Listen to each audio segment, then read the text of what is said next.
Boa noite, alguém me ouve?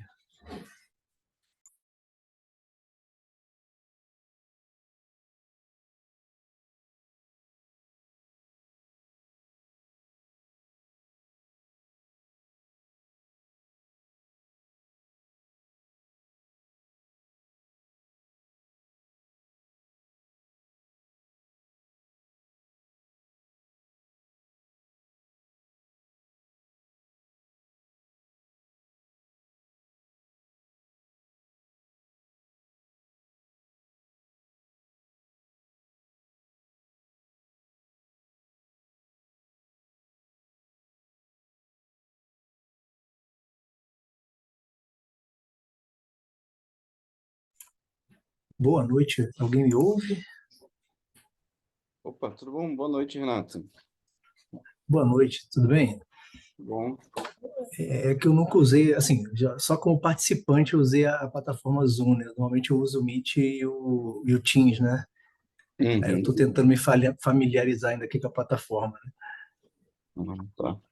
Mas assim, vídeo e áudio então tá tão bons, né? São ótimos, são ótimos. Ah, então É, tudo bem. Obrigado. nada. Qualquer coisa, estou aqui.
Boa noite, André. Boa noite, Tudo bem? tudo jóia? Oi, Nelson, tudo bom, cara? Tudo certo? Tudo tranquilo. Tô só acertando aqui os últimos detalhes para a gente já iniciar. Tá perfeito.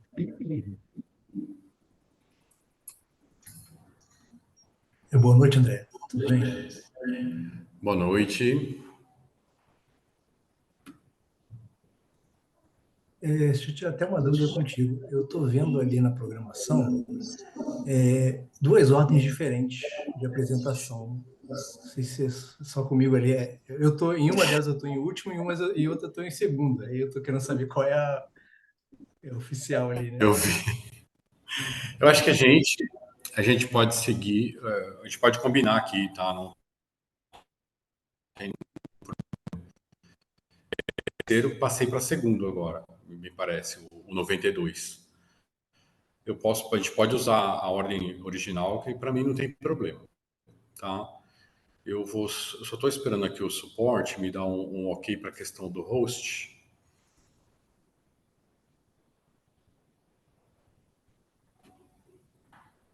Deixa eu só ver aqui.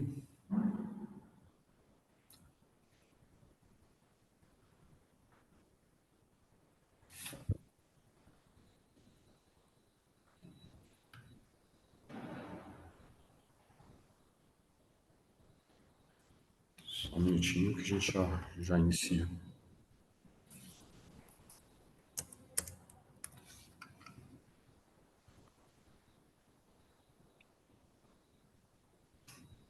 Acho que agora eu fiquei como anfitrião aqui. Agora você apareceu como anfitrião. Isso, né? Deixa eu ver aqui.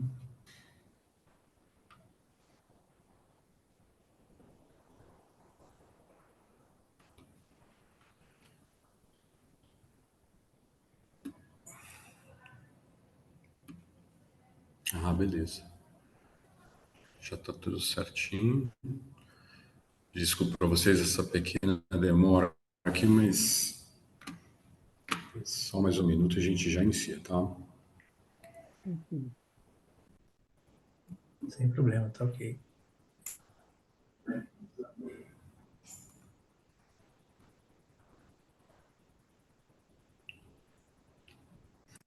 Todos estão online, né? Acho que não tem ninguém presencial. Eu acho que Fernando Iada entrou agora, mas eu acho que deve estar online também. Tem o que eu vejo só André, Nelson e Renato. Aqui para mim aparece Tranquilo. Fernando Iada também, mas está com o áudio mudo. Que engraçado. Ele saiu. Eu não sei se às vezes não estava não estava na sala correta, né? Eu tenho o suporte, né? O Renato e o Nelson, tá? Mas tudo bem, eu acho que... Essa apresentação, desculpa. Pode falar. Essa apresentação também é aberta para ouvintes que queiram, né, ver a Sim. apresentação do pessoal, né? Eu imaginei que Sim. esse que entrou agora pudesse ser um... Alguém estava só acompanhando. Bom, não sei, Nelson, se você concordar, para mim também não há problema. A gente pode manter a ordem original, Não, que é perfeito, não tem problema. fica o 42 primeiro, o 29 depois, que é o Renato, né? Depois vem eu, é o terceiro, e por último a Elaine. Acho que a Elaine não conectou ainda. Então, deixa eu começar. Eu vou compartilhar com vocês, que eu já estou aqui com a apresentação aberta. Você consegue compartilhar? Perfeito. Está aparecendo para vocês? Está aparecendo, mas ele só não está falta no dar modo. uma tela cheia, né? Então eu vou tentar ter, eu não sei, porque no Teams, quando a gente põe na tela cheia, em geral, Ele muda de trunca. tela, né? Vamos tentar, senão eu volto para cá, tá? Nelson, o que você pode fazer no rodapé do PowerPoint, ele tem lá como se fosse um livrinho aberto. Você pode clicar nele e ele também Já tá. Ah, agora ficou. Oi? Per- Tá Tá certo. perfeito. Vamos ver então se funciona. Senão eu volto lá para o modo normal.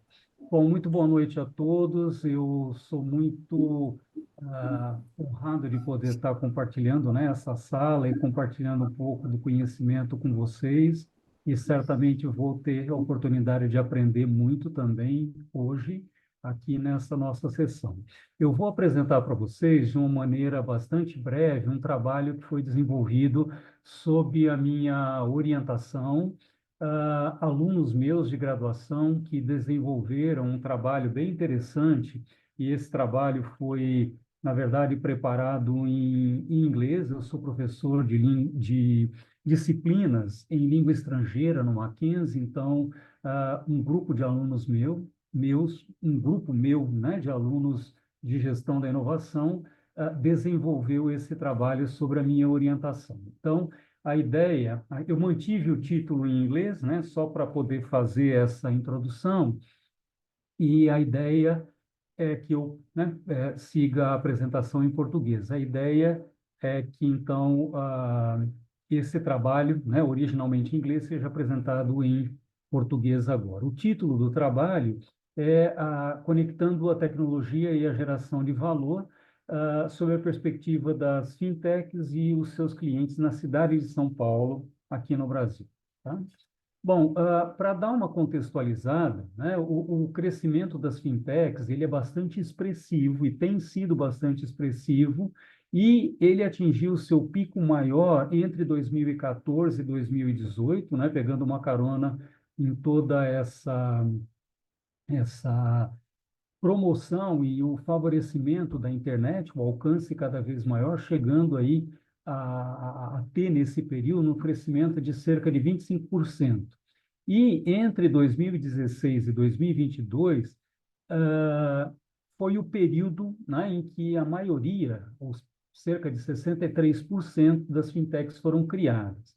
E a ideia, né, por trás disso tudo era ocorrer uma migração dos serviços financeiros tradicionais, né, para aqueles mais inovadores e tecnológicos. As fintechs se apresentam como concorrentes dos bancos e das instituições né, financeiras e bancárias tradicionais. Elas fundamentalmente estão baseadas em negócios digitais, e elas têm priorizado a sua oferta em cima da melhoria na experiência do cliente. Tá? Elas apresentam uma relevância bastante grande no cenário econômico do país. Isso, né, é comprovado em números e inclusive, né, no próprio movimento do setor bancário, e elas também promovem subsídios para que sejam cada vez mais frequentes os desenvolvimentos e inovações desse contexto financeiro. Tá? E a cada vez maior presença das inovações no mercado financeiro e toda a movimentação de crédito no país geram mais recursos para esse setor. O objetivo geral desse trabalho foi compreender como é que as fintechs podem gerar valor para os seus usuários na cidade de São Paulo, e para que esse objetivo fosse alcançado, os seguintes objetivos específicos foram definidos. Identificar de que forma as fintechs atendem às necessidades de seus clientes, entender como é que os usuários escolhem, né, as suas fintechs, e relacionar o que os usuários percebem como relevante nos serviços que são oferecidos pelas fintechs. Nós trabalhamos o referencial teórico desse estudo em 3 grandes blocos, né? Um deles foi startups e fintechs, onde, né, nós discutimos aí toda a caracterização das fintechs, como é que elas surgem, como é que elas estão enquadradas dentro, né, do conceito de startups, como é que elas estão baseadas em tecnologias, e, de certa forma, como é que elas democratizam o acesso a serviços financeiros em função das limitações que eram impostas pelos sistemas, né, financeiros e bancários tradicionais, Um outro bloco do nosso referencial teórico foi o comportamento do consumidor, tratando aqui, né, principalmente das necessidades maiores, como praticidade, rapidez no atendimento e as necessidades de segurança, sempre voltadas para esse universo, né, das fintechs. E também nós fizemos um outro bloco abordando a geração de valor, né, em que nós tratamos aí de que forma o surgimento das fintechs modificaram as formas como as instituições financeiras, de uma forma geral, passam a agregar valor para os seus usuários no modelo, né, de fora para dentro, ou seja, baseado nas expectativas que esses clientes têm e tomando como base as lacunas que foram deixadas pelos sistemas bancários e financeiros tradicionais. A metodologia que nós utilizamos foi uma pesquisa qualitativa. Nós usamos indivíduos da geração Y, ou millennials, né, residentes na cidade de São Paulo, de todos os gêneros e classes sociais, considerando aqui que eles tinham pelo menos o ensino intermediário completo, né? Nós nos baseamos nisso numa pesquisa que foi estruturada pela Forbes em 2020, né, caracterizando o perfil desses usuários. A pesquisa de campo foi conduzida em fevereiro e março de 2023, tomando como base um roteiro semi-estruturado com perguntas abertas. Ela foi conduzida tanto presencialmente como remotamente. Todas elas foram gravadas com autorização dos respondentes e transcritas depois, né, para poder ser feita a análise. E nós utilizamos a técnica de análise interpretativa de textos segundo o Flick, né, onde a gente faz uma determinação, uma identificação da repetibilidade de expressões, de posturas que são comuns aos vários respondentes, criando dessa forma uma caracterização, né, mais agrupada ou grupal das respostas que são comuns aos diferentes respondentes. Os resultados que nós encontramos foram, né, os principais foram os seguintes.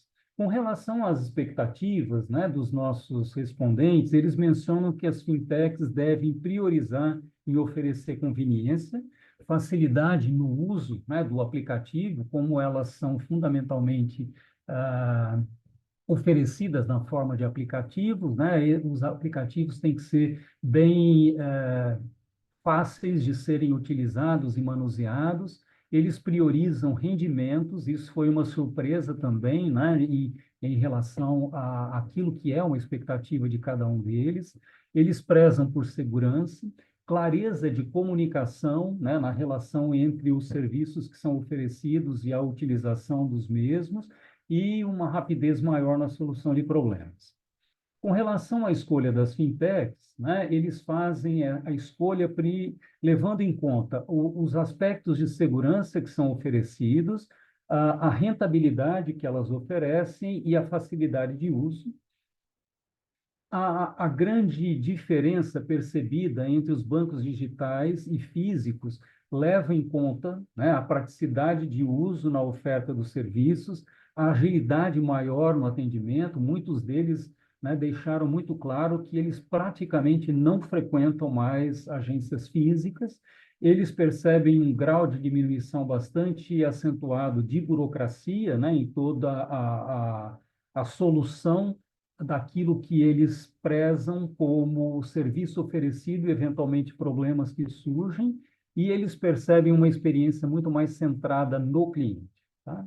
Mas, em contrapartida, eles também pontuaram alguns aspectos negativos, né? Eles sentem falta, ao mesmo tempo que eles percebem a agilidade do que é oferecido, né, e a praticidade, eles sentem falta de um atendimento humanizado, né? Isso é bastante contrastante e foi interessante de ter percebido isso, né? Eles percebem também uma vulnerabilidade maior a fraudes. Eles sentem uma falta de um local físico para atender em emergências, e aqui é interessante ressaltar que eles não se referem a agências físicas, mas como se fosse um polo para onde eles pudessem recorrer caso tenha algum problema ou alguma emergência, né? E eles sentem, né, em situações assim de emergência maior, uma dificuldade em resolver problemas por meio de chatbots. E as fintechs, na expectativa deles, poderiam oferecer um contato, então, mais humanizado e personalizado, uma oferta de pontos físicos eventuais, de novo, não, né, lojas físicas, não bancos físicos, mas pontos de socorro e o uso dos dados, né, dos clientes para desenvolver plataformas mais específicas, mais especializadas, como eles percebem que os bancos tradicionais fazem, né, para determinadas classes de clientes, ou aqueles que têm mais investimento, ou aqueles que têm, né, uma movimentação maior, têm determinados tipos de atendimentos nas agências físicas. Então, né, só terminando aqui as nossas considerações finais, nós então apontamos que as fintechs, né, elas atendem realmente às necessidades dos seus clientes por meio de tecnologia inovadora, acessibilidade, custos baixíssimos, serviços especializados e atendimento personalizado. Elas ganham um espaço cada vez maior no mercado financeiro, com alternativas que são competitivas às instituições financeiras tradicionais, né? Os usuários deixam bem claro que eles preferem interfaces intuitivas e plataformas que sejam de fácil navegação. Eles são bastante atentos à segurança, então eles priorizam na busca deles as fintechs com medidas robustas de proteção de dados e de transações financeiras. O grau de inovação tecnológica é um diferencial que eles levam em conta na escolha, né, das fintechs que eles optam por ter um relacionamento e nos aspectos relacionados com o grau de confiabilidade e a reputação dessas fintechs, eles sempre estão buscando empresas que já têm um determinado tempo no mercado, que já têm um tempo de estabelecimento maior, que sejam conceituadas e muitos deles, inclusive, buscam recomendações com contatos, parentes, que já tenham também contatos com fintechs para eles seguirem na mesma trilha. Então, eram esses aspectos que eu gostaria de rapidamente compartilhar com vocês. Excelente, Nelson. Obrigado pela sua apresentação. Eu é que Estou aqui como agradeço. moderador hoje Sim, e a gente vai eu vou... tentar conduzir. Eu já ia te avisar que faltam 3 minutos e você já encerrou nos Deu 12 no minutos tempo de certo, apresentação. né? Tá certo. Excelente, muito bom. Assim, o estudo eu achei fantástico. Quando a gente vê sempre falando de fintechs ou falando de temas relacionados à própria geração de valor, a gente observa que normalmente são trabalhos mais quantitativos, né, voltados a finanças, né? Eu achei bem Uhum, bacana fazer esse trabalho no sentido de fazer entrevistas, fazer um trabalho qualitativo, né? sim. Por outro lado, eu fiquei curioso, né? Eu achei legal a tua explicação do porquê que seria aquele público-alvo, né? Mas eu fiquei com aquele gostinho de, poxa, se eu fizesse um trabalho desse geracional, vamos dizer assim, né? A geração A, a geração B, né? Qual seria? Será que o resultado seria o mesmo, né? Como seria isso? Qual a tua visão sobre isso? Uma visão mais Então, geral. eu tendo, né, a acreditar que os resultados não seriam os mesmos. Eu imagino que existe aí um componente, uma nota de corte, que é, por um lado, o acesso à tecnologia e, por outro lado, a familiaridade à tecnologia, com o uso da tecnologia, né? Porque é bastante perceptível isso também, principalmente nas leituras que nós fizemos, que os jovens, ao mesmo tempo, né, em que eles estão ávidos por tecnologia, essa questão de estar sempre conectado, digitalizado e tudo mais, parece um universo muito fácil e que vai resolver todos os problemas deles, né? Mas, no texto contexto todo, nos resultados das pesquisas, nós pudemos ver que, ao mesmo tempo que eles, né, priorizam isso, eles sentem faltas de algumas coisas que são tão caracterizadas por formas convencionais e tradicionais, né, de uso ou de acesso, e nesse caso, né, que nós estudamos, o caso de bancos, instituições financeiras, e que me deixa muito, né, tendencioso a acreditar que os resultados seriam diferentes, né? Eu não sei até se uma coisa que me ficou muito curioso, assim, com muita curiosidade para mim, e eu também, em algum momento, vou encontrar uma forma de colocar isso em prática, é conduzir uma pesquisa semelhante, né, com instituições financeiras ou algum outro tipo de utilidade, com pessoas da terceira idade, né, que a gente também tem uma tendência a achar que, olha, não são familiarizados com tecnologia, não usam, né, aplicativos, esse tipo de coisas, né, tem uma interação difícil, mas talvez a gente possa ter algumas surpresas também, até do ponto de Eu vista, né, dessa familiaridade que eles começam a ter, né, com recursos que são facilitados e customizados para eles, né? Quem sabe num momento aí futuro eu tenha essa pesquisa também. Eu concordo plenamente com você. E eu acho que talvez um ponto que você citou aí como resultado, e talvez pode ter atenção, a questão da vulnerabilidade, seja uma barreira independente da idade, né? Algumas Ah, pessoas sempre ficam com o pé atrás, independente, né, de qualquer situação, né? porque essa questão, né, e isso foi uma coisa curiosa também, porque em todos os momentos em que nós tivemos, né, acesso às conversas e tudo mais, né, dos entrevistados, essa questão da rapidez, quando mexe no bolso, quando mexe no dinheiro, ou quando tem dados que podem ser, né, veiculados sem muito controle, eles deixam isso muito bem claro que isso aí é gritante, né? Então, assim, eu prefiro até abrir mão da minha rentabilidade para manter assim, o pouco que eu tenho, ou dificultar o acesso, ou que garantias eu vou ter se tem alguma vulnerabilidade nesse sentido, né? Perfeito. Excelente. Alguma pergunta, algum comentário, Renato?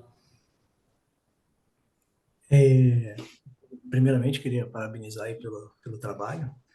Obrigado. Eu acho que eu sou assim, que eu vou ficar bem entusiasmado aí com os trabalhos dos colegas, porque como eu sou da área pública, né, Uhum. a minha visão é um pouquinho diferente, né, o universo é um pouquinho diferente, então para mim vai ser tudo novo, mas pelo que eu li assim dos trabalhos, todos são muito bem feitos e bem interessantes o seu conteúdo.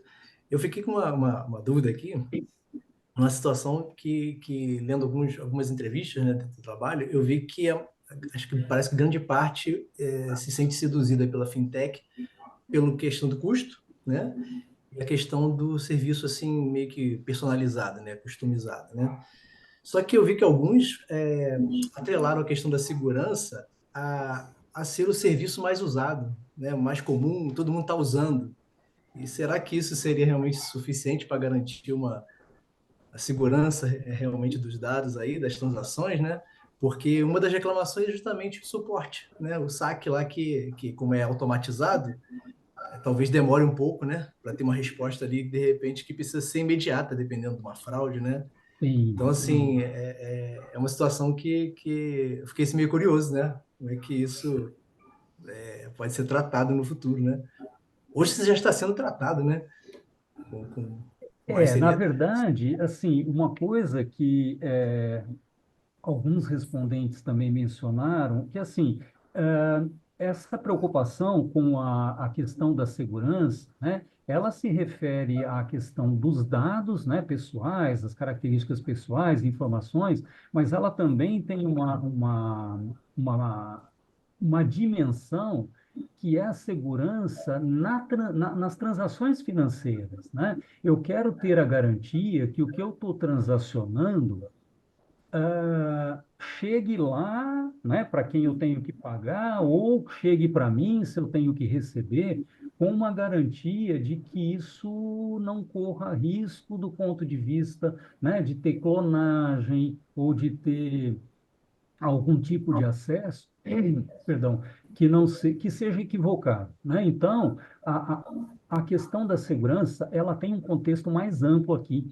Ela é uma questão de garantir ou de busca de garantia da segurança dos dados, né? E isso eles acham que indicam, né? Que pode ser útil para se estabelecer faixas diferentes de serviço em função daquilo que eu tenho ou não, né? Como, por exemplo, o Itaú faz lá, né? Com o Itaú Personalité ou o Itaú ah, convencional. Eles têm, né, diferentes características de serviços oferecidos em função do que é a sua relação com o banco, né? Isso do ponto de vista financeiro. E também essa questão dos dados, cria-se dentro desse universo das fintechs cada vez mais travas, cada vez mais mecanismos que são utilizados com a intenção de garantir a segurança maior dos usuários, né? Nós tivemos, eu discuti na ocasião da pesquisa com um professor da área fiscal lá do Mackenzie, que trabalha também no grupo de finanças, e ele estava até nos dizendo que aqui no Brasil, até mesmo por uma característica, né, do que ocorre por aqui, a gente tem um sistema de segurança ah, da digitalização na área financeira num estágio de avanço muito maior, inclusive, do que alguns países, né, industrializados ou do primeiro mundo, até mesmo por uma questão, acho que até esbarra aí, né, no aspecto social, como tem, né, diferenças sociais muito grandes, tem muito roubo de celular, tem porque tudo isso está digitalizado agora. Então, uma boa parte das finanças, né, desses órgãos, como as fintechs, direciona esforços para a área de segurança do que eles oferecem. Muito bom. Pessoal, nosso tempo está avançando, a conversa está muito boa, né? Acho que a discussão é excelente. Assim, eu escrevi muitos artigos sobre cibersegurança, inclusive em fintechs. Acho que o tema é extremamente relevante, né? Então, acho que até mesmo por isso o artigo foi muito bem elaborado no momento certo, né? Acho que isso é bem Legal. bacana. Muito obrigado a vocês. Obrigado, obrigado, Nelson. Vou pedir para o Renato apresentar a parte dele, né? A gente vai ter 15 minutos, depois mais 5 minutinhos de discussão também. Ok? Certo, vou começar a compartilhar a tela aqui.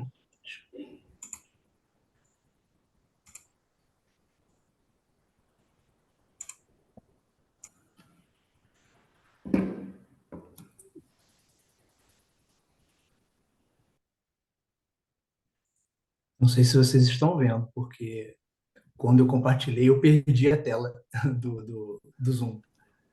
Ele está naquele, não é um módulo de apresentação, não sei se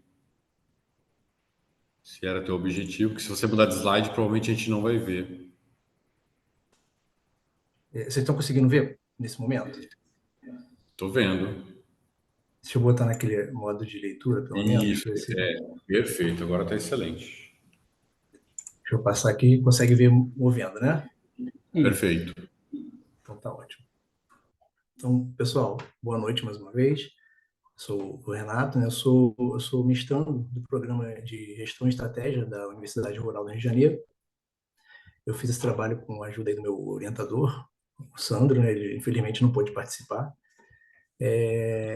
Esse trabalho ele é fruto, né, da parte teórica da nossa proposta de dissertação, tá?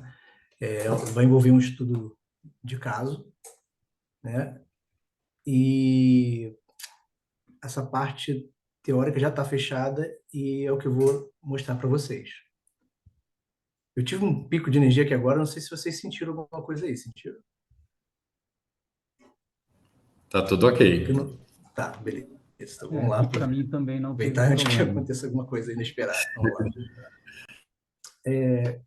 A parte introdutória, né, a gente sabe que a TIC, ela, ao longo dos anos, ela ganhou um destaque, né, dentro das instituições, né, porque ela proporcionou aí um ganho, né, considerável, né, nos processos, nos serviços, né, na qualidade dos produtos, e com isso ela se tornou realmente amplamente reconhecida, né, como importante, né, e estratégica, né, dependendo da instituição.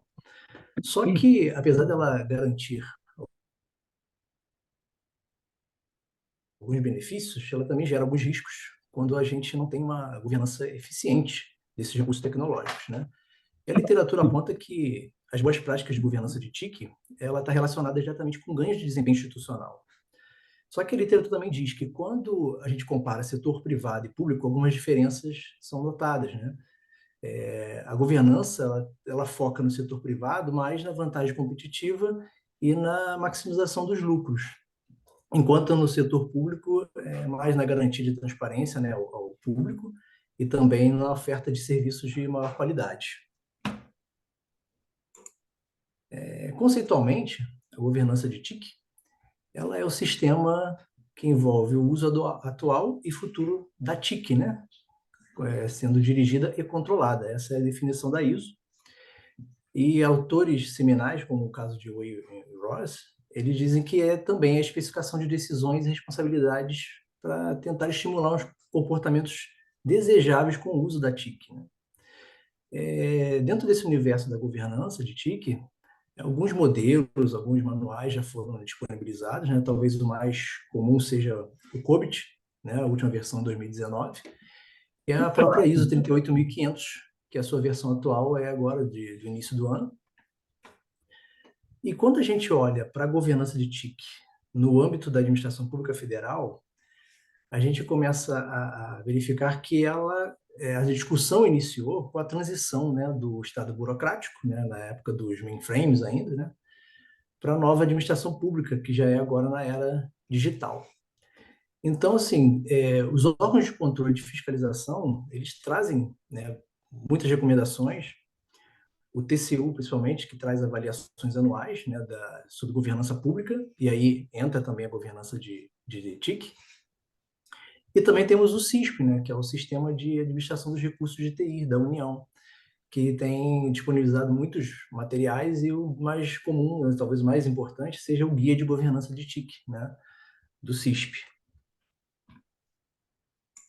E aí nós passamos para o problema de pesquisa. Com os levantamentos do TCU, né, o último deles que está disponível é o IGG 2021, ele abordou 378 instituições e a média de governança, né, que eu calculei, ficou em torno aí de 50%. Apesar do TCU tratar isso como um nível intermediário, a gente tem que levar em consideração que esses levantamentos começaram em 2007. Então, aí, em 2024, né, já, isso está num nível ainda muito, talvez, incipiente, né? E quando a gente olha a nível acadêmico, as pesquisas que abordam a governança de TIC no contexto da administração pública, ela também ainda é muito pouco, porque esse trabalho que eu estou citando aí, é de 2023, que vem de uma revisão da literatura, ele diz que o setor privado tem mais de 100 publicações anuais, né, relacionadas à governança de TIC. E com o setor público são um pouco mais de 3 publicações por ano. Então, enfim, a literatura, apesar de apontar soluções, né, as recomendações e tal, a implementação, né, efetiva das boas práticas de governança de TIC ainda é um grande desafio para as instituições, principalmente para o setor público. Os objetivos do nosso trabalho, o principal deles, é o de propor uma estratégia mais simples, mais objetiva para a efetivação dessas boas práticas de governança no contexto da administração pública federal. E essa proposta tem base nos mecanismos de implementação que são mais relevantes de acordo com a literatura. E os objetivos secundários são de identificar os mecanismos de governança de TIC mais relevantes no âmbito da APF, né?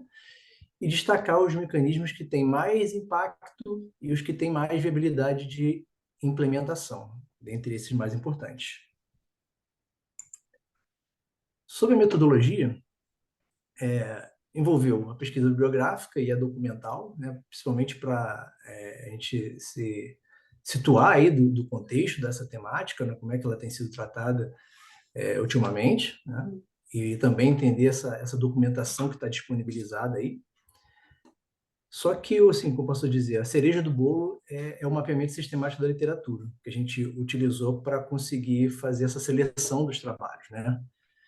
A gente também usou a abordagem GQM, que ela é muito comum para quem faz desenvolvimento de software, mas para a gente conseguir montar aí os nossos objetivos, né? Mas, como eu disse, a cereja do bolo realmente é o mapeamento sistemático da literatura. Algumas pessoas ainda geram alguma confusão com o mapeamento sistemático com a revisão sistemática da literatura, né?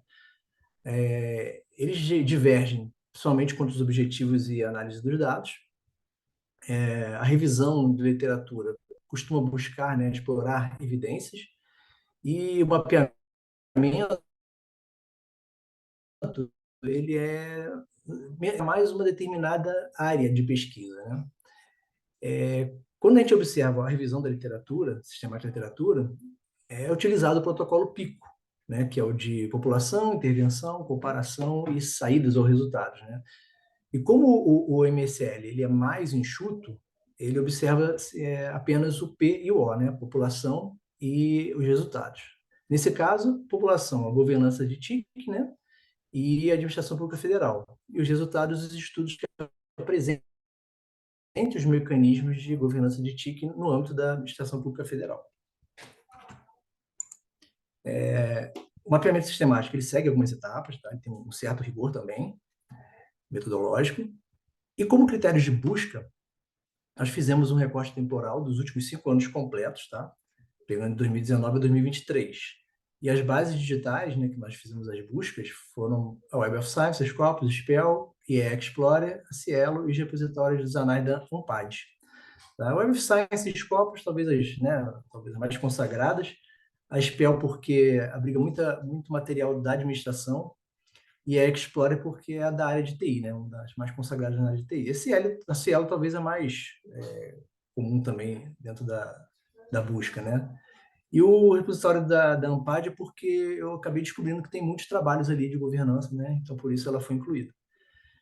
Como string de busca, nós usamos a governança de T, né, com o caractere coringa e asterisco, para que pudesse pegar tudo que viesse depois, TIC, tecnologia da informação e comunicação, né? E public para pegar setor público, administração pública, né? E os seus equivalentes em inglês. Só que também a gente teve que fazer algumas adaptações, que tem algumas bases que têm uns retornos diferentes, dependendo da busca que você faz.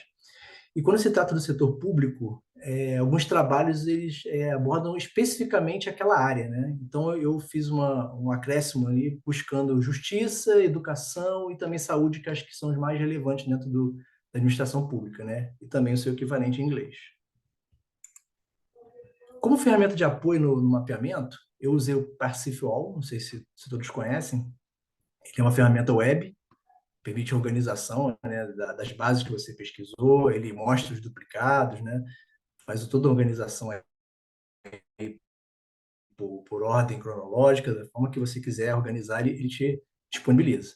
E mais uma ferramenta foi o LibreOffice, né, a planilha eletrônica, nesse caso gratuita que eu usei, né. Enfim, isso aqui é um diagrama, né, mais ou menos resumindo o resultado aí de como foi o mapeamento sistemático da literatura, né. Começamos a pesquisa nas bases, chegamos a 824 resultados em primeira mão, né. Depois começamos o tratamento, né, utilizando os filtros, leitura de títulos, resumos e palavras-chave, chegamos a 58 resultados. Removemos os duplicados, depois fizemos uma leitura da introdução e conclusão, e como ainda tinha algumas dúvidas, nós passamos a leitura completa dos artigos, e no final chegamos a 17 resultados, né, os trabalhos que foram selecionados. Então, desses 17 trabalhos, foram identificados 162 mecanismos de governança de TIC. Só que entre esses 162 mecanismos, tinham mecanismos que se repetiam, né? Mecanismos que tinham alguma similaridade, né? E a gente acabou ranqueando eles de acordo com a maioria das citações que apareciam nesses 17 trabalhos selecionados, né? E a gente também considerou a classificação ali seminal, né, dos mecanismos de governança de TIC, que é em estrutural, processual e relacional, né? A gente preferiu condensar esses mecanismos em 18 categorias. Esse foi o primeiro resultado que nós encontramos. E aqui, acho que o próximo slide é um gráfico que mostra ali a quantidade de citações que tinham para cada uma dessas categorias, né? No caso da tomada de decisão, por exemplo, que teve mais citações. Renato, tem 3 minutos, tá bom? Ok. Tem mais 3 minutos. Vou acelerar. Aqui envolvia apoio da administração superior, participação da GTIC, né, com maior frequência, entre outros mecanismos. Então, enfim, nós, para finalizar, né, tornar realmente a nossa proposta de ser mais objetivo e simples, destacamos os de 5 de maior impacto, né, e também os de maior viabilidade. E, para finalizar, nós verificamos que as recomendações que temos dos manuais, frameworks, etc., eles são ainda difíceis de implementar e, por isso, justificou essa necessidade de uma estratégia mais simples. As categorias que foram apresentadas com maior impacto envolvem principalmente mecanismos estruturais e de processo, e, por isso, também são mais complexos, tá, de implementação. E as categorias com maior viabilidade, elas são tipicamente relacionais, né? E, de alguma forma, são mais simples, né? São coisas que, muitas vezes, do nosso dia a dia, como a comunicação, por exemplo. Percebemos também que existe uma inter-relação entre esses diversos mecanismos, tá? De forma que a implementação das boas práticas é um processo integrado, está também em vários níveis. E percebemos que os mecanismos relacionais, por serem mais fáceis e serem a abertura, né, a ponte para os outros mais complexos, já devem ser iniciados, né? E principalmente em situações de instituições que ainda não têm nenhuma prática, né, de governança de TIC. E, por fim, né, o grau de maturidade de governança de TIC que vai ser atingido, ele vai estar realmente relacionado com a efetiva implementação destes mecanismos. E é isso que eu tinha para apresentar a vocês. Obrigado pela oportunidade. Excelente, Renato. Parabéns aí pela apresentação, pelo trabalho. Eu particularmente gosto muito de revisão sistemática de literatura, estudos bibliométricos, né? E eu não conhecia ainda o mapeamento. Então, se fosse algumas pessoas confundem, eu sou uma dessas, tá? Dentro do teu estudo.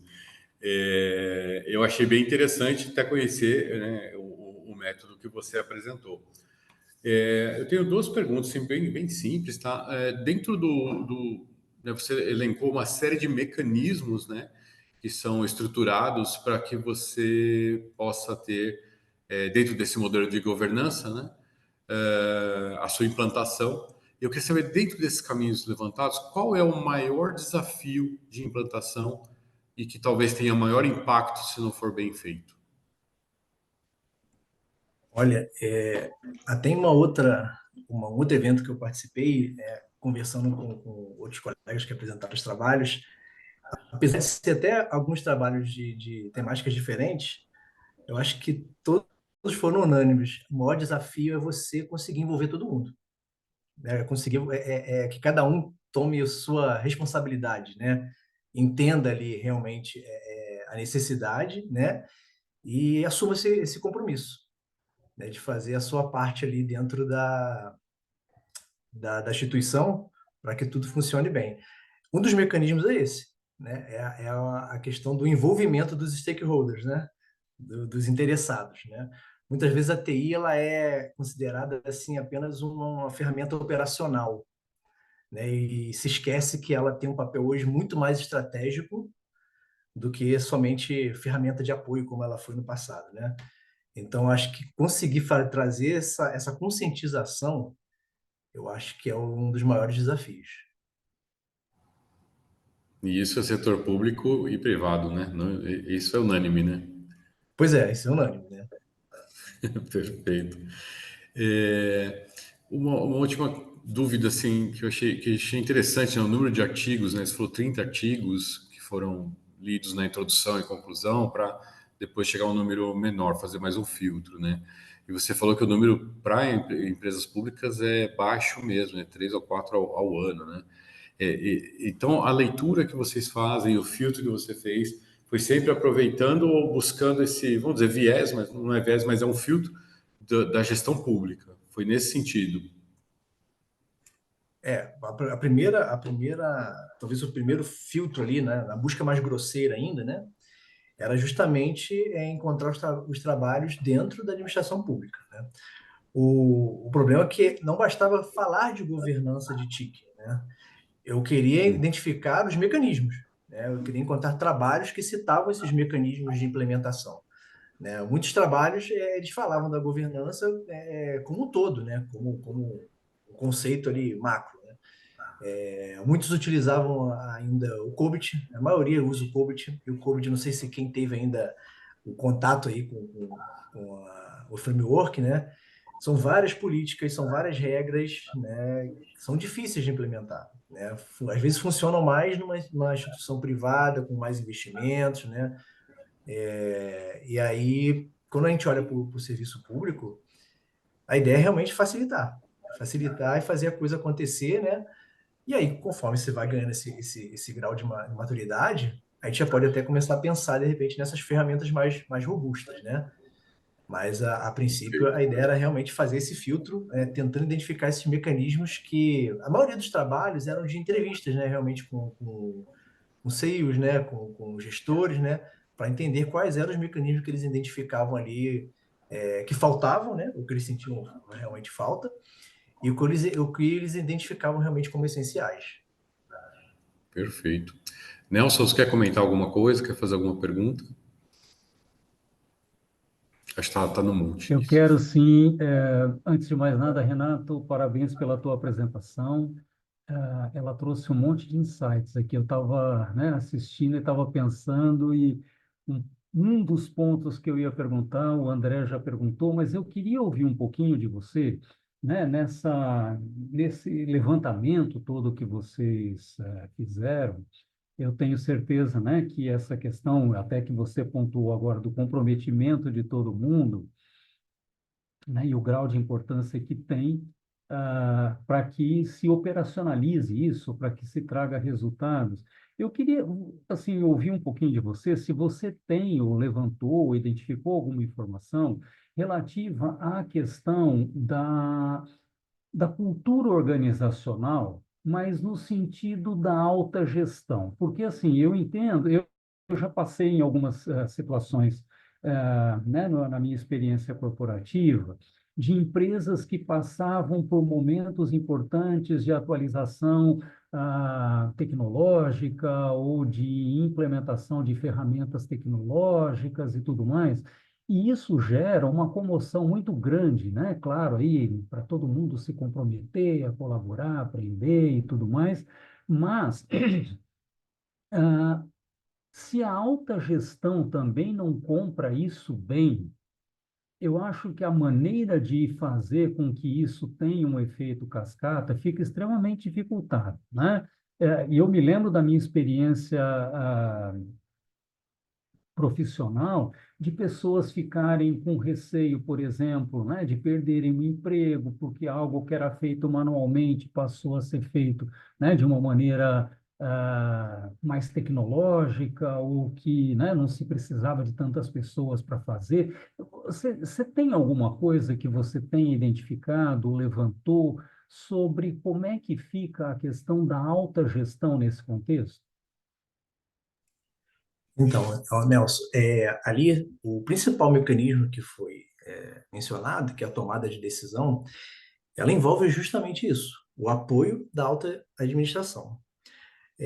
A gente percebe que, eu acredito que isso também aconteça no setor privado, que muitas vezes as decisões que envolvem a TI, elas são meio que top-down, né? De cima para baixo e manda assim, execute. E aí, muitas das vezes, por não haver esse diálogo, não haver essa comunicação efetiva, não haver esse envolvimento de todos, toma-se decisões, às vezes, precipitadas, né? Investimentos desnecessários, Uhum. Talvez o exemplo que eu consigo ver mais comum é quando você quer comprar um software de gerenciamento, né, um RP, né, que se fala, né? Não se faz a consulta, né, devida, né, àqueles usuários que vão trabalhar, e você compra, às vezes, um software de prateleira que você não consegue customizar, e aí você gasta, manda implementar, você perde tempo operacional, você perde o pessoal ali, e você não tem os resultados que você esperava. E aí você E culpa a gera TI. uma confusão enorme, né? E aí você culpa a TI no final das contas. Né? Então, assim, haver esse comprometimento, que eu acho que começa lá em cima, eu acho que é essencial. E a gente identifica ainda que ele é muito comum. Essa ação, né? Muitas vezes, assim, como é que eu posso dizer? Precipitada, talvez, né? Porque a gente olha muitas vezes para o vizinho, né? Ah, aquela instituição tem, funciona bem lá, e às vezes é um contexto totalmente diferente, né? Pode ser até instituições talvez do mesmo ramo, da mesma área ali, mas tem uma cultura organizacional diferente, tem um histórico diferente, e isso tudo tem que ser levado em consideração, né? Porque realmente você acaba se frustrando. Uhum. Você não tem realmente o resultado esperado, né? Eu não sei se eu consegui responder essa Não, pergunta. conseguiu sim. E você tem toda a razão, né, nas suas colocações, até porque assim, esses exemplos, né, essas situações que eu vivi são todas empresas do setor privado, né? Nenhuma delas era do setor público. Então, a, o impacto, né? Inclusive, você falou aí e me fez lembrar um outro exemplo. Eu trabalhei num grande conglomerado brasileiro em que eles foram implantar, né, naquele momento, um ERP.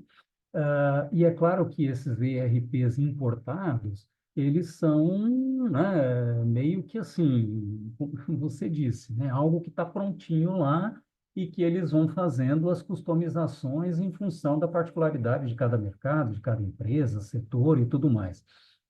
Só que até todo mundo entender, né, na mesma página, essas customizações, essas demoras, esses problemas, principalmente na questão de taxas, impostos, né? A gente tem uma particularidade muito grande aqui que são diferentes de outros mercados. Então, customizar isso também não é uma coisa que acontece, né? Hoje eu vou dormir assim e amanhã eu acordo customizado.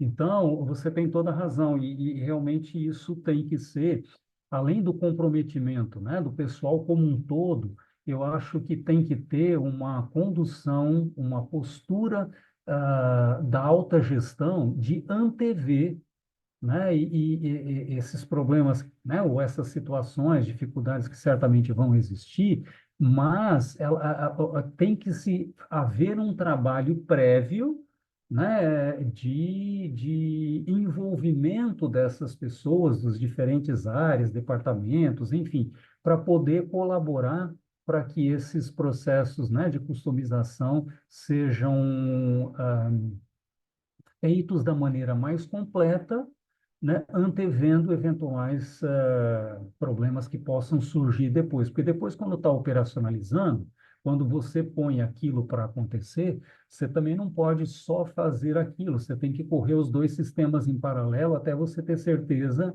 que aquilo que você está trazendo de novo esteja operacionalizando, né, da maneira adequada, tá bom? Mas muito bacana o teu trabalho, parabéns. Obrigado. Muito bom. Bom, vou dar continuidade agora. Minha apresentação. Eu acho que acho que a Renata, né? Eu acho que ela não se conectou. Talvez a gente tenha um tempinho mais para discussões, se vocês quiserem, tá bom? Tá certo. Deixa eu compartilhar. Eu acho que eu não sei se colabora se a gente sair, tirar a câmera e o áudio e deixar só você, André. Eu não sei se isso deixa a transmissão mais leve ou não. Para mim está tranquilo. Eu não sei Tá? se, Então tá bom. Não, perfeito. se vocês não estiverem ouvindo alguma coisa, me avisem. Eu tento fechar minha câmera. É porque eu estou nesse momento na escola onde eu dou aula, né? E a internet aqui é um pouquinho lenta mesmo. Mas se Tá tiver qualquer certo. problema, Eu, Elaine, estou ouvindo perfeitamente. Tá ótimo. Então tá bom. Tranquilo, Porque Elaine. agora o Renato, para mim aqui, truncou algumas vezes. Algumas E eu vezes, não sei se às vezes era aqui o meu equipamento também. Tá bom. Se tiver algum problema, você avisa, a gente fecha as câmeras aqui, mas a Tá certo. princípio vamos Vamos seguir. lá.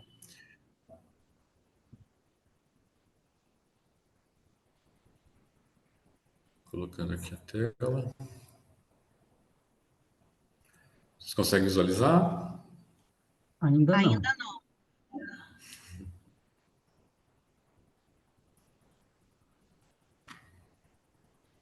Agora sim. Agora sim, isso aí. Nossa, tá bem lento.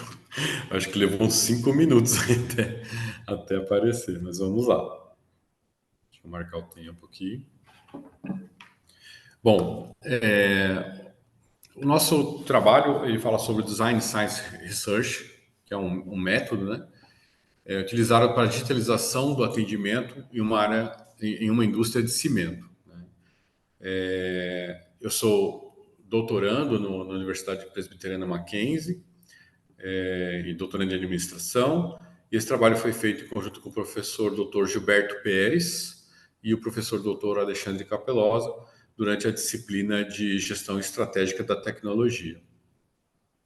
O objetivo do nosso estudo é propor o desenvolvimento de um artefato que unifique os sistemas de atendimento e direcionamento de vendas, mapeamento e padronização dos fluxos, falando aqui basicamente de processo, bem como procedimentos de atendimento com a implantação de indicadores de qualidade e eficiência, seguindo os princípios metodológicos da DSR, que é o Design Science Research.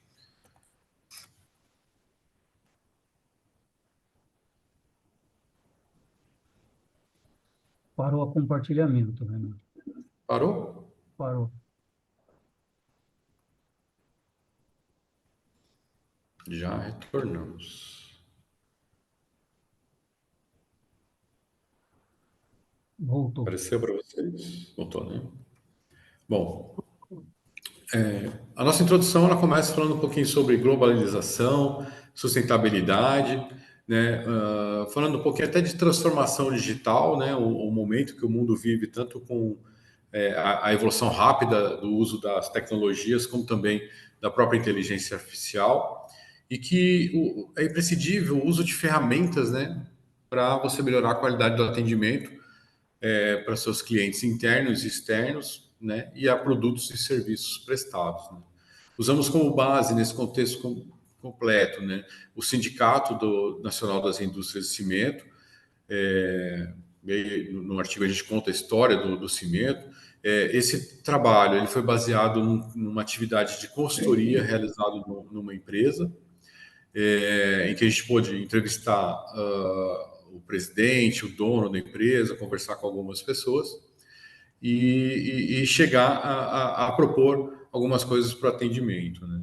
A gente usa aqui o Shen como um ponto importante que defende que além dos canais tradicionais, né, as empresas precisam disponibilizar novas formas de interação até para seguir esse dinamismo, essa evolução, como redes sociais, aplicativos, lojas digitais e call centers. A gente usa aqui a empresa Alfa, né, para a gente não falar o nome da empresa, tratá-la como um case fictício, né? Mas é uma empresa que foi fundada em 1989, tem 216 cidades em todo o Brasil, tem uma frota de 60 caminhões, que não me parece que é uma frota muito grande, mas ela representa, dentro das empresas, né, de cimento, um número elevado, e tem 320 colaboradores, ou seja, a empresa está num momento de mudança, no momento em que ela é uma empresa familiar, né, totalmente tratada pela cultura e o conhecimento do dono, e ele já nomeia agora um presidente para tocar os negócios e já começa a pedir a digitalização. Então, esse é o momento que a empresa vive. E possui um atendimento falho, com perda elevada de clientes, porque eles desistem. Né? Todo atendimento é feito via WhatsApp, então os vendedores têm o WhatsApp, utilizam o seu WhatsApp particular, e os clientes que já conhecem, né, têm um atendimento preferencial, e tem clientes novos acabam muitas vezes nem sendo atendido e é uma perda, né? E isso chega a uma taxa de quase 50% dos atendimentos. E aí, com esse fato, a gente criou esse case para tentar buscar uma solução rápida, digital, né, e que pudesse trazer satisfação e maior aproveitamento desses pedidos dos clientes. Tá? Então, o objetivo a gente já comentou. Nossa fundamentação teórica, a gente buscou um trabalho de Ribeiro Capelosa, né, que fala sobre o atendimento personalizado nas organizações, e ele traz um tema importante que assim, a insatisfação do cliente, ela gera perda de lucratividade, perda na competitividade, e ela impossibilita, até mesmo por um fenômeno de boca a boca, que você realize transações futuras. A gente focou em Albernaz falando sobre a satisfação do cliente, da importância de você ter relações longas e duradouras, o atendimento com inteligência artificial, como a gente já comentou, principalmente de Moreira e Mignoni, que fala que para você utilizar IA para realizar suportes e atendimentos online e chamados via chatbots, a importância e o ganho que se utiliza isso. Eu vi muitos cases falando sobre esse tema, grande parte também voltado para o mercado educacional, né, para a universidade, para as escolas, mas também alguns para a indústria. Dentro dessa escolha, né, a gente buscou um chatbot, né, usamos o Baradia, que fala sobre criar uma conexão social, oferecer assistência personalizada, né, tempos de resposta e a própria satisfação final, tanto do cliente quanto da empresa, né.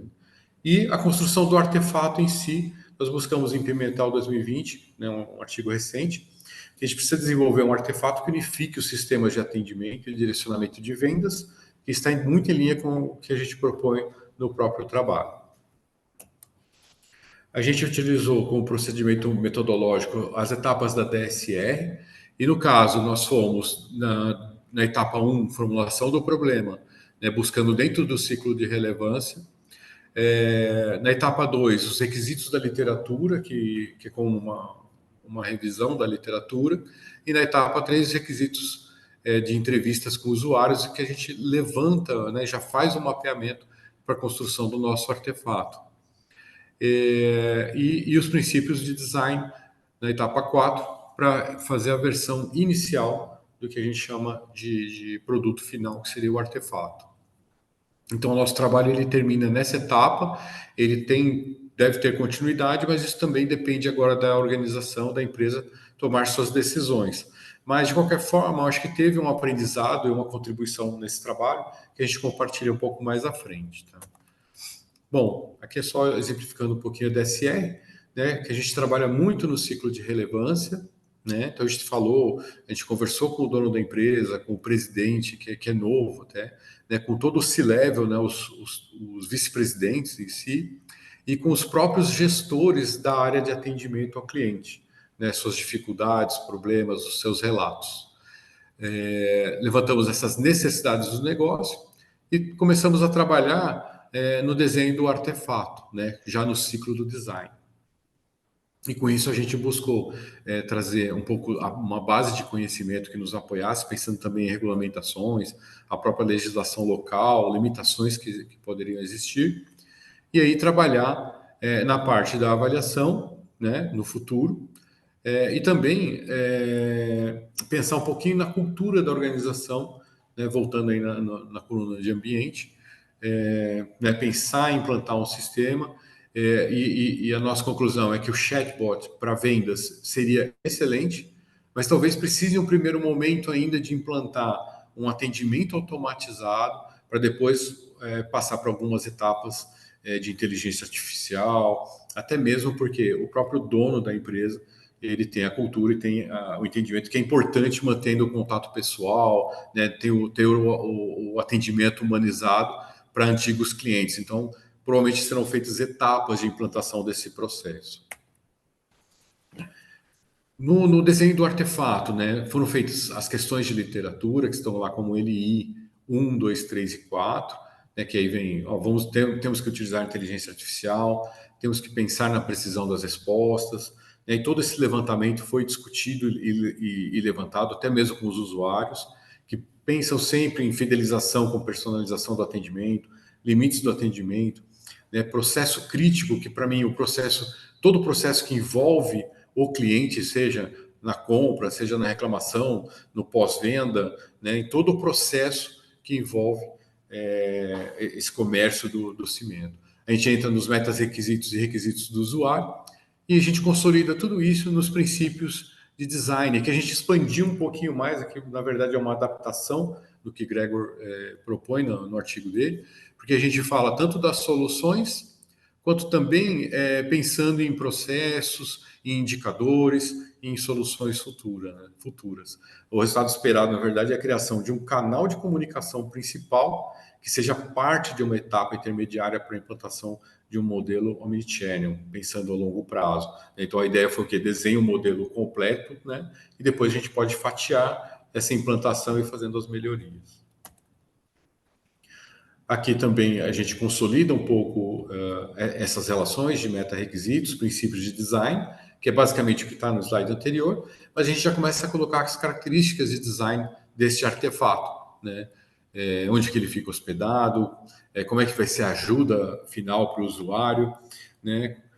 Como é que é essa escrita, se é um atendimento automatizado, como é essa linguagem, né? O cliente vai saber ou não que ele está falando com uma máquina ou não, e assim por diante. Então, o estudo, ele propõe, né, o desenvolvimento de um artefato que a gente chama de atende já, porque a ideia é que o cliente ligou 24/7, ele vai ser atendido. Então, em algum momento, ele pode ser direcionado para o atendimento humano ou ele pode ser atendido 100% por um atendimento automatizado. A possibilidade de identificar o aumento ou a redução de perdas de atendimento, ou seja, incluir indicadores, né, para que se tenha gestão, porque hoje não existe gestão. Né? Quanto que se perde de dinheiro, né, sendo mais objetivo, quanto se perde de dinheiro por um atendimento que tem perda de 50% dos seus clientes que ligam ou futuros clientes, né? Então, isso hoje não tem visão. Então, a gente quer... O primeiro passo é qual o mapa disso, né? Quantos clientes me procuram? Né? A empresa hoje não tem essa visão, que a gente diria assim, que é um pouco básica, né? Para que você possa fazer a gestão. Os problemas podem ser diagnosticados, não tenho a menor dúvida, quando você fala em processo, quando fala em atendimento de uma automação no atendimento para o cliente, vão surgir outros problemas e provavelmente o novo ciclo da DSE vai ter que suportar essa evolução do artefato e talvez outro no futuro. Devido a esse cenário de competitividade, né, é básico que os projetos, né, utilizem ferramentas de grande impacto, principalmente para o cliente, né, com melhoria contínua. Né? Não existe resposta certa, né? Tem que sempre se adaptando e sempre evoluindo. Como contribuição para a metodologia, nós utilizamos o Focus Group como técnica, né, qualitativa para levantar opiniões, levantar o entendimento, e nesse Focus Group participaram todos os executivos e até mesmo pessoas que realizam vendas, e todos puderam falar abertamente sobre as dificuldades e problemas encontrados. Assim, a gente entende que a melhoria no serviço de atendimento, bem como a sua atualização e aplicação de uma forma geral, né, agrega muito para a vantagem competitiva e tem mostrado diversos setores sendo beneficiados com esse aparato. Né? Portanto, a partir da elaboração e implementação dessa solução, a gente recomenda a avaliação constante e a melhoria contínua usando o próprio DSE para sua continuidade. Aqui as principais referências e obrigado. Parabéns. Muito bem. Muito bem. André, eu posso, na verdade, fazer, né, se vocês me permitirem, algumas curiosidades, né? Esse teu trabalho, eu vi que você está desenvolvendo no PPGA. Isso, eu estou no PPGA, estou dentro E o Gilberto é do... que é o seu orientador. Ou você está com a orientação do Capelosa também? Não, não, Capelosa não. É que a disciplina que eu fiz de gestão estratégica era do mestrado profissional, Profissional. Ah, tá certo. isso, né, do Tá legal. doutorado profissional. Aí eu fiz só para complementar, porque eu achei bem interessante, né? Tá certo. E a gente fez uma contribuição aí do lado profissional também, até pela experiência que a gente já teve, né, pelos trabalhos que a gente já vem desenvolvendo. Mas eu sou do acadêmico. Tá certo. A minha, perdão, a minha pergunta mesmo é com relação bom, antes de mais nada, parabéns pelo teu trabalho, né? Ele está super bem conduzido, né? Você está, Gilberto é um grande parceiro meu, então eu conheço, a gente tem publicação juntos, livros, enfim, a gente leciona, né? Uma disciplina juntos lá no mestrado profissional. Uma coisa que eu queria, né, você está muito bem, né, orientado, enfim, vai sair um trabalho bem bacana. Uma coisa que eu queria saber de você é o seguinte, na, o Focus Group que você, né, acabou de mencionar agora, foi você que conduziu? Na verdade, foi uma consultoria que Ah, tá. participou, eles conduziram, e eu também tive uma participação. Foi uma reunião de 4 horas, só para você ter uma ideia, né? E eu conduzi 2 horas da reunião falando principalmente de transformação digital. Tá perfeito. É porque normalmente, né, assim, no mundo corporativo, e lá venho eu de novo com a minha experiência, normalmente se contrata, né, consultorias, empresas de pesquisa para conduzir isso, porque normalmente tem, né, envolvimento de psicólogos, enfim, tem um Isso. outro approach, né, e eu fiquei curioso aqui com relação a isso. E duas perguntas. Você saberia dizer, né, dessa tua experiência aí no mundo do cimento, se concorrentes dessa empresa que você está considerando para o teu trabalho fazem algo parecido? Já existe alguma coisa? Eu pergunto isso porque eu sei que, né, assim, uma pouca experiência que eu tive, né, assim, conhecendo pessoas na área de cimento, realmente é uma briga de foice no escuro, né? Assim, falando de uma maneira muito pouco acadêmica, mas é um Uhum. mercado extremamente competitivo, né? E aí, então, eu queria saber um pouquinho de você, se você sabe se, né, concorrentes nesse universo fazem ou conduzem algo parecido. E uma outra coisa que eu queria saber também é se você, né, com esse teu produto, eu chamo de produto, né, o resultado do Uhum. teu trabalho, como é que você vê a questão da replicabilidade dele? Legal. Bom, a gente acabou assim não fazendo um estudo de todo o mercado do cimento, né? Que eu acho que seria interessante, mas a gente sabe que existem grandes competidores, principalmente aqui em São Paulo, que fazem vendas e atendimentos no Brasil inteiro, que tem bancos financiando, né? Que já usam inteligência artificial. Até mesmo por isso, a gente recomendaria essa aplicação, sendo que o dono da empresa em si, ele não é muito a favor ainda nesse momento. É uma empresa familiar que está em transição, ele sabe que precisa melhorar, e eu apresentei exatamente isso para ele. Eu falei, se não fizer esse passo agora, o concorrente fará, né? Uhum. Então, é uma região que ainda o grande concorrente não atua, mas que vai atuar em breve. Não, né, assim, não é predizendo nada, mas com certeza ele vai ver essa Sim, oportunidade, né? Porque se ele tem uma perda de 50% do atendimento, né? Então, quando ele falou isso, eu falei, gente, para tudo, né? Assim, para é tudo e hora de... desce, né? É imediato isso, né? Então, esse é um ponto. E o Tá certo. outro, a outra pergunta foi sobre A a replicabilidade. replicabilidade. Eu acho que a metodologia ela é muito clara, né, nos artigos que eu mencionei. É lógico que a gente estuda essa metodologia praticamente um bimestre, né? Mas ela é muito clara do que qual o conceito do artefato, né? O que ele pode trazer de benefícios. É, talvez a gente tenha usado ainda de uma forma, vamos dizer assim, limitada, pensando ainda nessa questão de transição da empresa, mas é uma ferramenta muito mais ampla, né? outras empresas podem usar a DSR e a gente pode replicar esse modelo, na minha opinião, em outras organizações de qualquer forma. O que difere é que ele acaba, por a gente ter utilizado um focus group e algumas entrevistas, o que difere é que ele leva muito em consideração a experiência de quem está conduzindo e também a interpretação sobre as informações e a comunicação recebida, né? Eu acho que Uhum. isso talvez tenha um pouco de diferença na aplicabilidade para outras instituições. Tá certo, legal.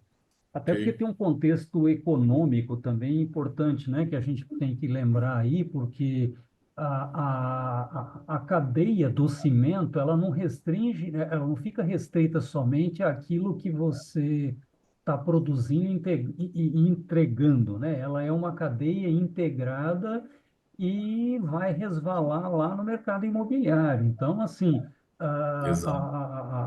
a grandeza, né? E grandeza no sentido econômico, né? De todo esse mercado, esse setor, esse segmento, são extremamente importantes. Eu acho que a sua contribuição vai ser muito importante nesse sentido. Parabéns.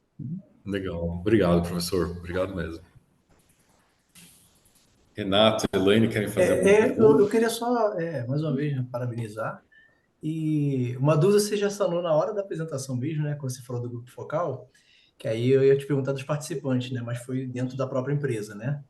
Sim. Não sei se seria fácil, né? De repente conseguir com os clientes também, né? Não sei se é uma possibilidade, né? E uma coisa interessante que você apontou ali, que é talvez um maior destaque desse, é a questão dos indicadores de qualidade e a melhoria contínua, né? E esse é o meu terceiro mecanismo mais citado dentro da governança de TIC, né? Então é engraçado, né? Propor uma melhoria sem você conhecer, né? Fazer o autoconhecimento, né? Então acho que os indicadores de desempenho nessa hora fazem todo sentido, né? E mais uma vez é Exatamente. só isso mesmo, é só fazer a colocação mesmo e parabéns, né? Perfeito. Obrigado, Renato. André, o trabalho está excelente. Eu tenho curiosidade, porque é uma empresa pequena e você está apresentando uma ideia disruptiva, né? Você vai mudar, o projeto é mudar a cultura. Então, como é que está sendo trabalhado isso? É a minha curiosidade. Então, como é uma empresa que está em transição ainda, ela vai passar por um processo de mudança cultural, né? Isso é inevitável, né? A gente sabe que todo o processo de transformação digital, além dele ser importante, ele tem um dos pilares são as pessoas, e isso vai ter que ser tratado. Mas o que a gente percebe é que todos os gestores e vendedores que hoje participam do processo de atendimento, eles, vamos dizer assim, imploram por um processo claro, por indicadores, né, que eles possam ser remunerados por isso também. Então, se um faz 10 atendimentos, outro faz 5, os dois hoje ganham a mesma coisa, né? Um faz 10 vendas, outro faz 5 vendas, não existe uma remuneração de vendas. Então, assim, para eles, todo esse modelo é favorável, né? Eles entendem que esse é o caminho. Tem a questão de colocar inteligência artificial, de não ter o atendimento humanizado, que é um ponto que aí a empresa vai ter que decidir, né? Eu recomendaria até que num primeiro momento não. Eu acho que quando eles implantaram o WhatsApp, já foi um grande passo para eles, né? Uhum. Então eu acho que é uma empresa que tem que ir o passo a passo, né? Não pode fazer uma mudança extremamente radical que não vai dar certo. A adesão vai ser baixa, né? Não vai ter resistência, porque é natural no novo ter resistência. Com certeza. Perfeito. E Muito você tinha obrigado. dito Elaine, um, um, foi. Pode falar, Nelson. Não, não, eu ia só acrescentar, né? Isso, em cima disso que você está dizendo, tem o aspecto que você também comentou, que a empresa está passando por um momento de transição, né? Então, assim, esses momentos, eles são momentos em que, né, do ponto de vista de gestão, aproveita-se também para fazer meio que desde um meia-culpa em alguma coisa que não está funcionando bem, até você aproveitar esses turning points para você poder realmente trazer contribuições significativas e que possam trazer um reflexo já de médio a longo prazo, né? Porque, ou até mesmo de imediato a mediano prazo, porque, de novo, é um setor que está realmente aí numa concorrência acirrada o tempo todo, né? Exatamente. Eu diria que esse trabalho ele apresenta a ponta de um iceberg, né? Hum, A gente sabe que o que vem pela frente realmente vai impactar, né, e precisa, né? Então, é bem nessa linha mesmo. tá certo. Muito, muito Excelente. bom. Como o nosso tempo a gente já avançou um pouquinho, a gente apresentou rápido, mas as discussões estão Foram calorosas. boas, né? Tá certo. Foram muito boas. Vou pedir para a Elaine já compartilhar a apresentação dela. Aí você tem 15 minutos, depois 5 minutos de discussão.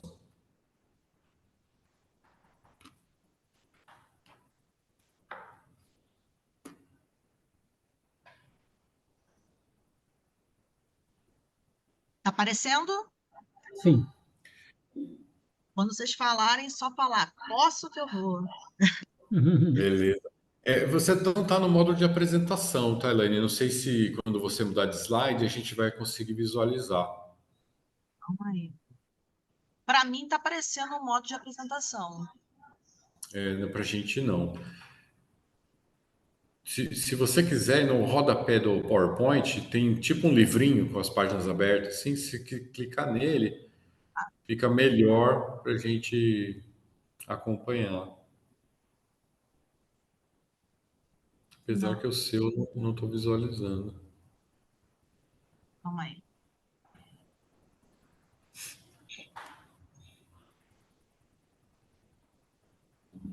Está Agora Agora sim. aparecendo? sim. Ah, Sim. sim. Sim, perfeito. Então, boa noite. Meu nome é Elaine. Eu sou mestre em desenvolvimento empresarial, orientado pela professora doutora Sandra Góes, e vou apresentar para vocês a vantagem de usar o Machine Learning para analisar dados de NPS para a importância dos respondentes neutros. Então, a pesquisa de satisfação ela é uma ferramenta amplamente usada pelas empresas como indicador de desempenho do ponto de vista do consumidor, que vai gerar oportunidades de aumento de rentabilidade da base de cliente e indicadores que vão impactar a retenção de clientes. Então, esse consumidor ele pode fornecer 3 reações: satisfação, insatisfação e neutralidade.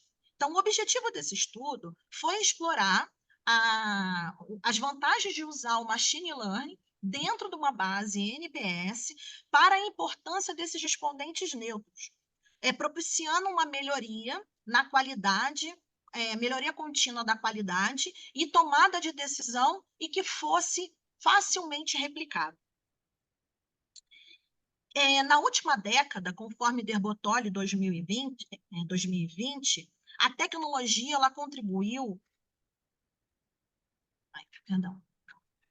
A tecnologia ela contribuiu para mudar a competitividade entre as empresas, através do avanço da internet nesse relacionamento com o cliente e também através do aperfeiçoamento da inteligência de dados.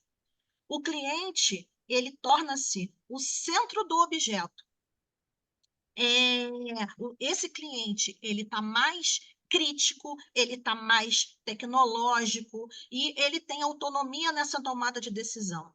Então, as empresas ela vêm mapeando e vêm entendendo que elas precisam entregar serviços superiores que os seus concorrentes, mapeando a jornada do cliente, o que é o Customer Experience. E esse Customer Experience ele tem 4 etapas. E uma dessas etapas é explorar essa experiência com a marca.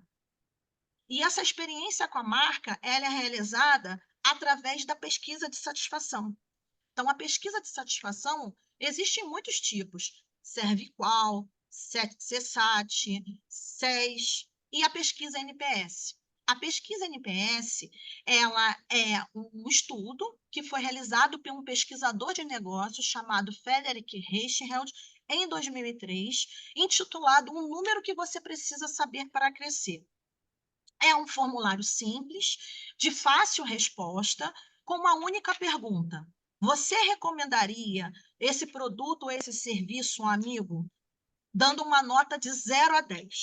Esses respondentes, eles são divididos em 3 grupos. O grupo dos respondentes promotores, que são aqueles que deram nota de 9 a 10, que são os satisfeitos com a marca. O grupo dos detratores, que são o grupo que deram a resposta de 0 a 6, que são os clientes insatisfeitos, os clientes que podem cancelar a qualquer momento.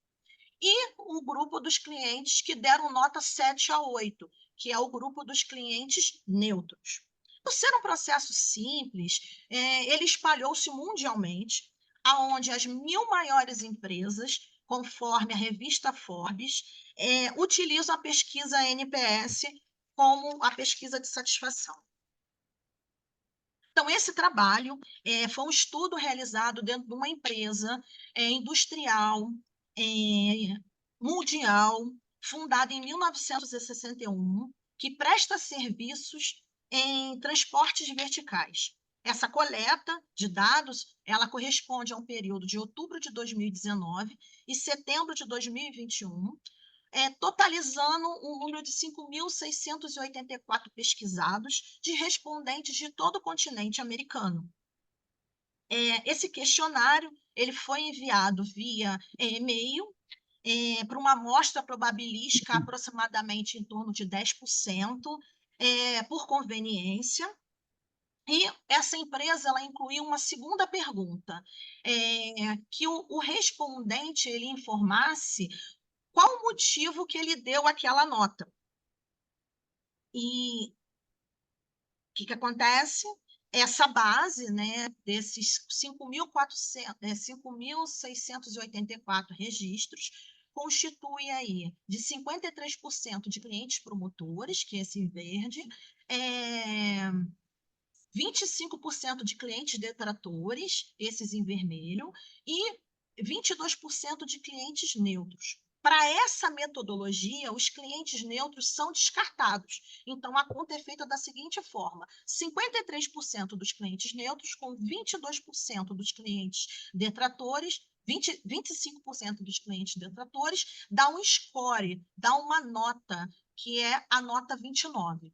Comparando com a revista de referência que publica na revista Exame de 2023, uma empresa de transporte ela deveria ter uma nota 60,4. Então, percebe-se que essa empresa ela tem um problema de clientes insatisfeitos e tem um problema de planejamento e execução. Então, naturalmente, a alta direção, né, a alta gestão, ela foca todos os seus investimentos e planejamentos para trabalhar em cima dessa base de clientes detratores. Por quê?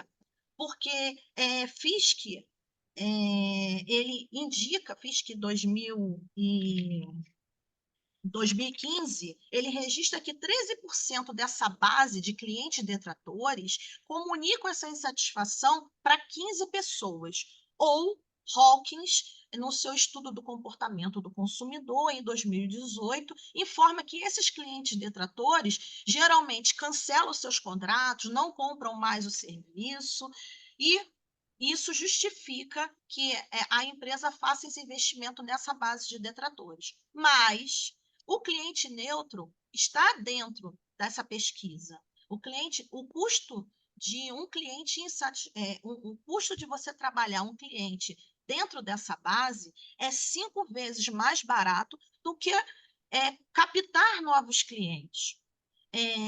FISC 2019, ele fala que não necessariamente o cliente que deu a nota de 7 ou 8, ele está insatisfeito com o negócio, com a marca. Ele pode simplesmente ter tomado a decisão de não expressar a opinião dele. Ou esse cliente, ele pode ter a condição, sim, de cancelar mais à frente um contrato de serviço, ou, se impulsionado, a gente pode transformar esse cliente em um cliente promotor da marca. Então, para a gente fazer essa análise em relação aos classificadores do machine learning, é necessário fazer uma acurácia, uma precisão, é preciso fazer um pré-processamento desses dados. Então, foi necessário verificar se havia multicolonialidade em relação às variáveis, havia necessidade de eliminar os dados que estavam em branco, havia necessidade de definir qual era a ferramenta que seria rodado o algoritmo, então foi utilizado o RStudio. Também foi necessário verificar se a verificação dos pressupostos, se um cliente é neutro, ele não poderia ser detrator, ele não poderia ser um promotor da marca. E a escolha do melhor classificador, que teve um aporte teórico em cima do estudo de Halles, 2020, MJ do ano 2000 e a Cabaia de 2021, que fizeram estudo para justamente evidenciar a importância desses respondentes através do machine learning. E eu utilizei os mesmos classificadores, que foram os classificadores de árvore de decisão, floresta aleatória e o KNN e a regressão logística. Essa base também ela foi estratificada 70% em treino, 30% em teste, gerando uma nova base de dados com 5.484 dados.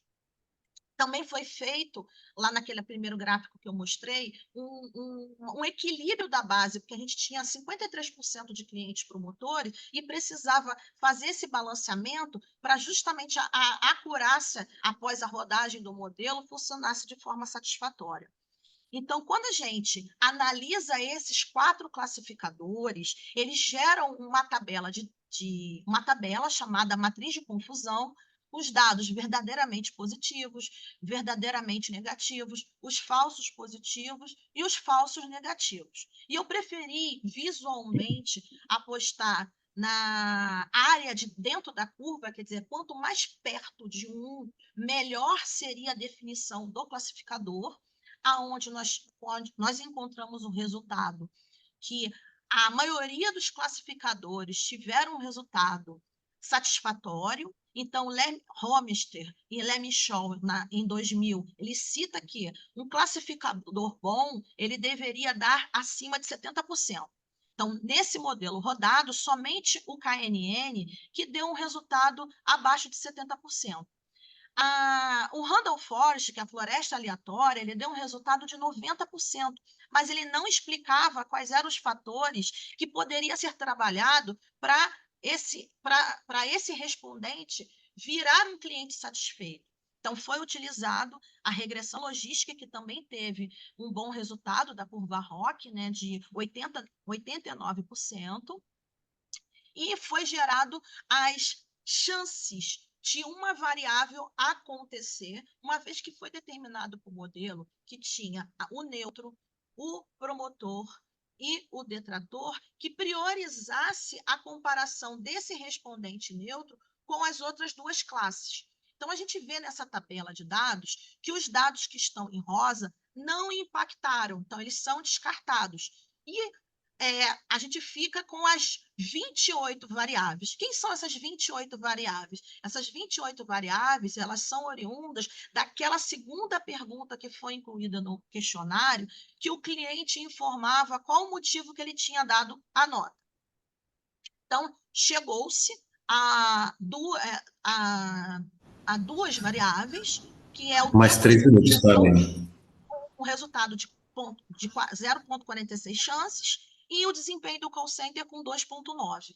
Sendo que o modelo ele superou as expectativas, porque além dele indicar como tornar um cliente neutro promotor, ele também identificou quais são as variáveis que impactavam na neutralidade. Então, um produto de qualidade dá uma chance de 2,43 e a solução de primeira 2,27. Então, foi elaborado os top 4 de planejamento estratégico, com o tempo de conclusão, onde foi contratado um funcionário para ligar para o cliente e informar quanto tempo demoraria a execução do serviço. No desempenho do call center, foi retrabalhado os TACs, os SLAs de atendimento. no agendamento no produto e qualidade, foi verificado que havia lotes de módulos eletrônicos que não estavam sendo testados de fábrica, e na solução de primeira foi realizado um treinamento para os técnicos que faziam os atendimentos de emergência. Então, como conclusão, provou-se que o modelo e a inteligência artificial, o machine learning, sim, ele impacta a gente consegue impactar e mostrar a importância desses respondentes neutros.